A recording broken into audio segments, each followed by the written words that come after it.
Ethan Hawke wanted to share his point of view on the issue of monogamy. And if you can remember, he actually got a divorce back in 2004 from Uma Thurman after he was accused of cheating on her with their nanny. Now, he vehemently denies that. He's like, no, there's no way, I never cheated on her, except he ended up marrying the nanny that he was accused of cheating with, Ryan Shawhughes.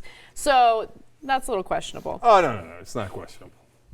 Oh, here's what I have to say about that. Go. Yeah. So you're telling me you weren't having sex with a nanny, you happened to get a divorce, and then you happened to get married to the nanny, but you weren't having sex with her before.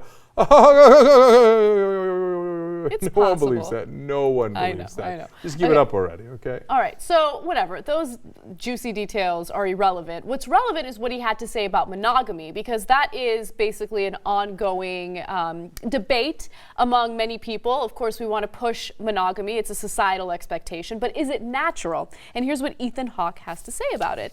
People have such a childish view of monogamy and fidelity. He's cheated, so he's bad. She's cheated, so she's bad. As opposed to a recognition that our species is not monogamous. Okay, so look, that's not a new idea, and we've discussed that on the show before. And I think it's a really interesting open question.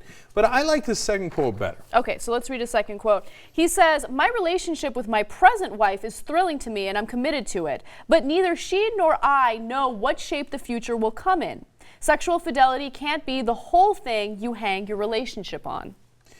And he says, if you really love somebody, you want them to grow, you don't get to define how that happens. They do, right?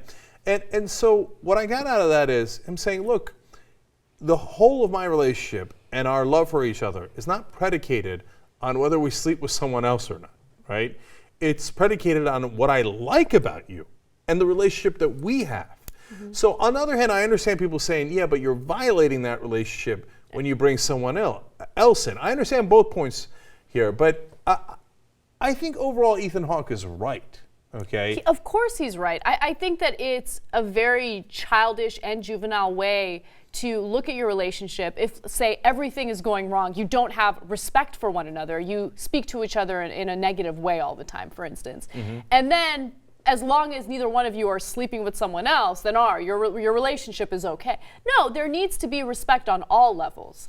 And the reverse is true. If you have a great relationship, you get along great, and you laugh at each other's jokes, you enjoy your conversations, you take care of the kids together, and one of you happens to sleep with someone else on a given night, does that mean that she secretly hated you, right?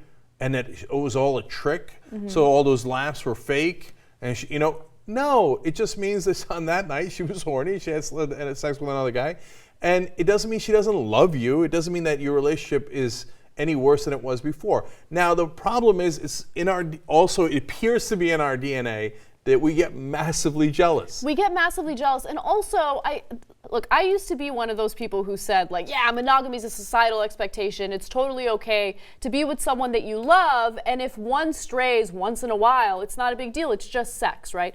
But there are certain changes in your brain when you have sex with someone else, and I think my fear is that it might start off as just like a fling or sex, and then the dopamine spikes in your brain, and all of a sudden you're like developing feelings for someone that you initially just wanted to have sex with. So it gets a little more complicated than that. I would love to pretend as if humans are, evolved or smart enough to be like, all right, I'm going to go put it in, but then I'm done. No, a lot of people get attached, and that's problematic. Yeah, that's the thing. All this could be resolved really easily if we didn't catch feelings, right? We all catch feelings with jealousy, envy, all of that stuff. Yeah, and so if sex was just sex, oh, yeah. Oh, over. Like, yeah, of course, have at it. Who cares, right? It's the emotional connection that sucks. Right, but people catch feelings, and then shit gets messy, right? And so it's a tough question, man. And I know there's a whole side that says, no, there's no part of us that's monogamous. It's total societal expectations. There's no side of us that's naturally jealous. That's societal expectations. I just flat out don't believe that. I don't believe it. I believe there's a side of us that is wildly polygamous, wants to have sex all the time for men and women. There's also a side of us who wants to, raise a child together and you know, and it's all very complicated, and who is territorial Yes. and thinks, well, I want it to be my child. That's in our DNA. That's why our dick is shaped like a shovel. I mean, literally, we've had this conversation. It's supposed to push other semen out of the vagina. Right. It's insane. Okay, that's inter vagina competition. You think there's not outer vagina competition outside the vagina? Of course there is. Of course you get jealous. I love that phrase, outer vagina competition. You get jealous because you want it to be your kid, not somebody else's kid. That's how we're programmed, right? So both things are true. That's why life is a mess. Okay? And that's why sometimes you sleep with the nanny and then would like to sleep with someone other than the nanny after you marry her. Yeah. That's just how it is, man.